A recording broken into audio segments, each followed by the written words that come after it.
Or we can talk about fall home maintenance, and I've got a list of those items. Let's do the sprinklers now. We'll do the home down the road. Brian, I'll take sprinklers for $200. All right. 5 easy steps to winterize your lawn. Because this is about the time of year I turn mine off. So yeah, me too. And everybody around here does. Now, keep in mind, Ratio has written this article to help people around the country, right? So it's universal. It's universal, right? And so we here in North Texas aren't necessarily going to have some of the same issues as, say, somebody with a deeper frost line. No, we let ours die every year. It's great. And then it comes back. It's awesome. You don't have to mow for like 4 or 5 months. I know, it's great. Because I did not live in California and on the West Coast. You did not have this. No. And man, it's great. I love it. But you had a gardener out there. We had a gardener? Yeah. Doesn't everybody in California have a gardener? No. Oh, I thought that was the thing out there. That was me as a teenager. No. But, boy, it is nice. It is a little weird when you move to Texas and you're like, wow, everything goes dormant and it looks dead. Everything's brown and you're like, this sucks. Yeah. A good friend of mine, his wife is from California. And every year she makes him put ryegrass in. Oh, I would never do that. I'm like, why in the world? That's the best part of not having to mow. Why? I see people do it all the time too, and I'm like, I always sit there and go, does it really make you feel better that you have the only green lawn on the street? It's like everybody looks at you like you got to mow. I know. Why would you do that? Look at you like you're crazy. Field turf or AstroTurf. Yeah, go for that. Synthetic lawn. Nice. I agree. Spray it green. Remember that one? Spray it green. Spray it green. All right. So according to Ratio, fall is the perfect time to give a little extra attention to your grass, Bill. It's the best time to get rid of your weeds. If you don't do it in the fall, you're going to have them in the spring. Yeah. So they're saying the fall is actually the best time to feed your roots. Now, I'm not a gardener, so I'm not an expert in this particular area, but makes sense. That's usually when we get rain and all that. Yeah, so they're saying it aerate. By feeding the grass this time of year, it directs the energy down deeper into the roots and provides for deeper, stronger roots. So when spring gets here and things start to green up, you're going to have a better lawn. Sounds good. Number 2, this is your favorite, Bill. Mow. And resist the urge to cut it short. I was going to say, is this when everybody goes and scalps their lawn down to nothing? Yeah, well, around here it is. Because everybody tells you you're supposed to do that. Yeah, no. It's kind of like whacking the entire top of your crepe myrtles off because that's what you're supposed to do. Yeah, well, according to Ratio, they say don't cut it short. They say it'll stress your grass right before it goes into hibernation. And that's actually bad for it. And it's okay to leave it a little long. It provides some insulation in the winter for when it freezes. I don't really like scalping mine either because for one, you got to bag like 50 bags of lawn. And I'm more like the natural look in the winter. The natural look? Yeah, the natural look. But I will chop it down pretty low before it starts growing because you get all the dormant grass mixed in with your green grass. And it's a mess. Yeah, you get all that thatch on your lawn. So their next piece of advice is to leave the leaves. Leave the leaves. Leave the leaves. Don't rake your leaves. I usually my goal with the leaves is because I really don't like doing them either. Is I'm really hoping for a good strong wind because that's the best. And then they go right into the storm drains it everywhere. Nice, block the storm. Neighbor's yard.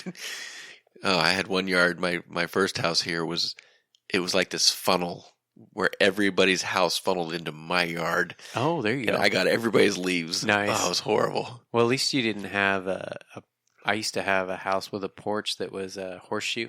Mm-hmm. And it would collect everything. Oh, it's just like funnel, like a vacuum. Everything. Just sucks it all in. Not only leaves. Like a courtyard. Yeah, everything. Just sucked it in there. Yeah, it's just a pile of leaves. So leave those. Leave them. Just leave them. They say it decomposes and helps to feed your lawn over the winter. Oh, it definitely decomposes because it gets wet and nasty. And then if you do have to try to clean it up, it's disgusting and it stinks. And so leave it. Good. It's kind of like seaweed. Perfect. That's right. Yeah, it says it helps feed the roots over the winter.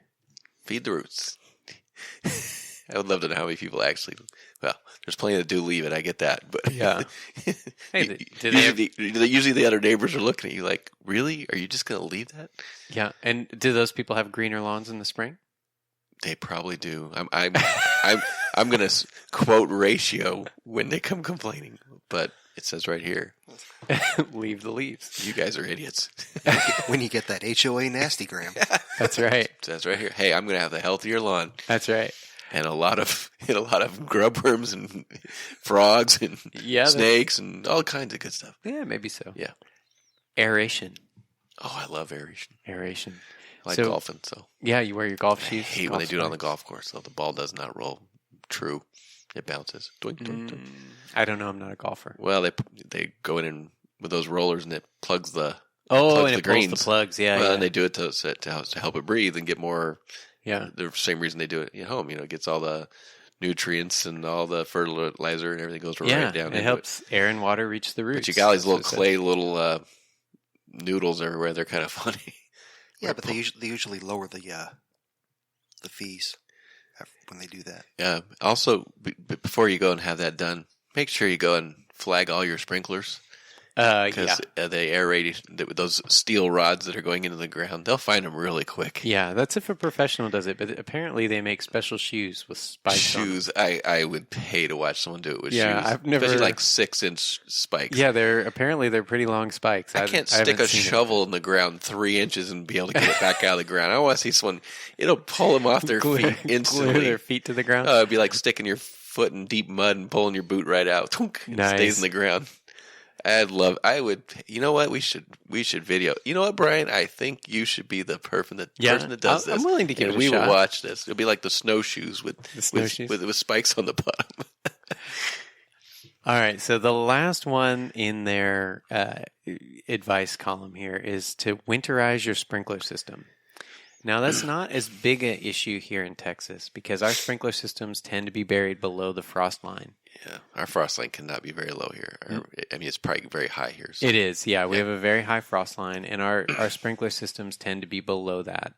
I know this because mine have gone off in the winter before. Oh, mine have too. I can't believe they didn't freeze. But that is something here in Texas that we do have to worry about because we do get freezing temperatures here.